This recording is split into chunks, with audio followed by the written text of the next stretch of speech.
Apa wis ora kelingan sumpah janjimu mung marang aku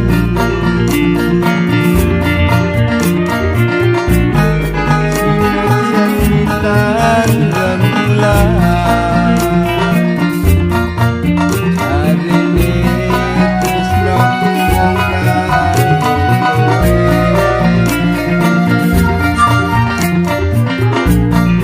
mung nganti telung detika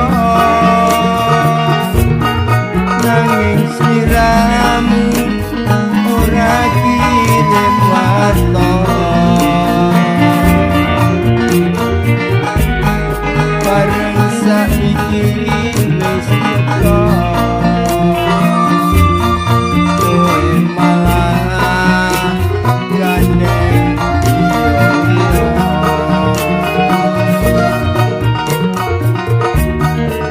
ora nyono ora ngira kowe medhot taline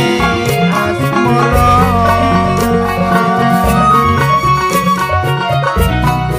tresno kang tulus suci rambut joko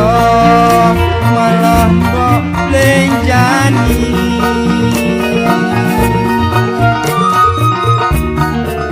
apa pancen wis nasibku kudu pisah kan karo sliramu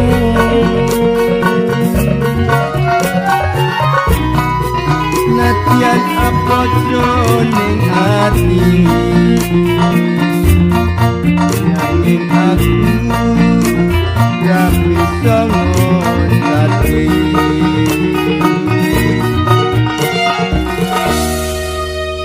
lo adikku wis lo nadyan batinku loro-loro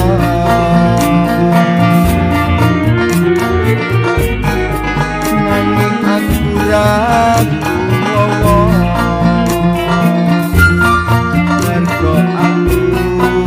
aku wis kebacut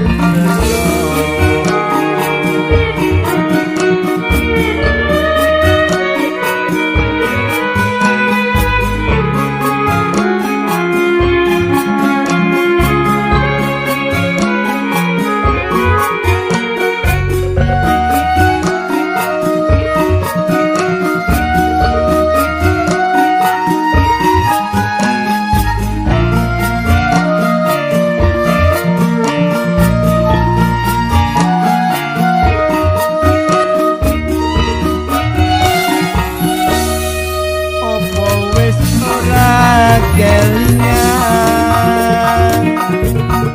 sumpah janjimu mung marang aku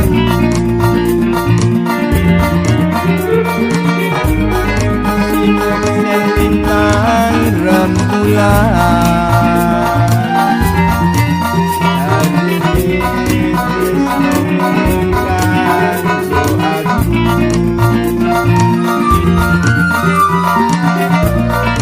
wis nganti telung detika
pancen wis nasibku pisahan karo sliramu